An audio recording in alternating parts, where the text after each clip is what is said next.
नमस्ते, मी परचुरे आहे. हा राईस बनवून घेतलेला आहे. कांदा, आलं लसूण पेस्ट आणि गरम मसाल्याची पावडर टाकून हा हे करून घेतलेला आहे. मस्त राईस झालेला आहे बघा, मोकळा मोकळा. आता त्यात पनीर तळून घेतलेलं आहे मी. पनीर थोडंसं तिखट मीठ टाकून फक्त पनीर करून घेतलेलं आहे. कारण ह्या राईसमध्ये हिरवी मिरची असते आले लसणाच्या पेस्टबरोबर, म्हणून हा येल्लो राईस आहे बघा, पिवळा राईस. हे पिवळा भात आहे.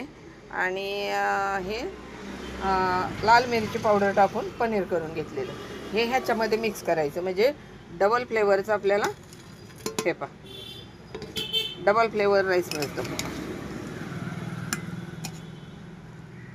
हे पूर्ण हलवून परत भेटते तुम्हाला, एका हाताने हलवता येत नाही. हा राईस पनीर टाकून हलवलेला आहे.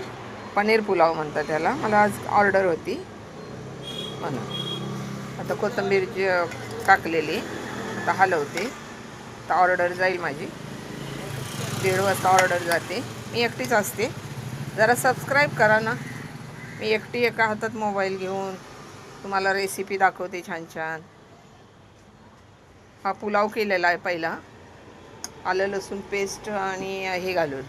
हे पहा, येल्लो कलरचा राईस आणि रेड कलरचं पनीर. पनीर चांगलं तळून घ्यायचं, तिखट मीठ टाकून थोडंसं तेलात तळून घ्यायचं. अगदी खूप तळायचं नाही भाज्यासारखं. थोडंसं तेल टाकून फक्त पनीर कडक होईपर्यंत परतून घ्यायचं, म्हणजे ते भातात छान लागतं. आणि छान छान रेसिपी दाखवते मी. जरा सबस्क्रिप्शन वाढवा ना. तुमच्या नातेवाईकांना, मित्रमंडळींना, फ्रेंड सर्कल केवढे असतात माणसाचे, तिथं सांगायचं आणि रेसिपी दाखवा ना. आणि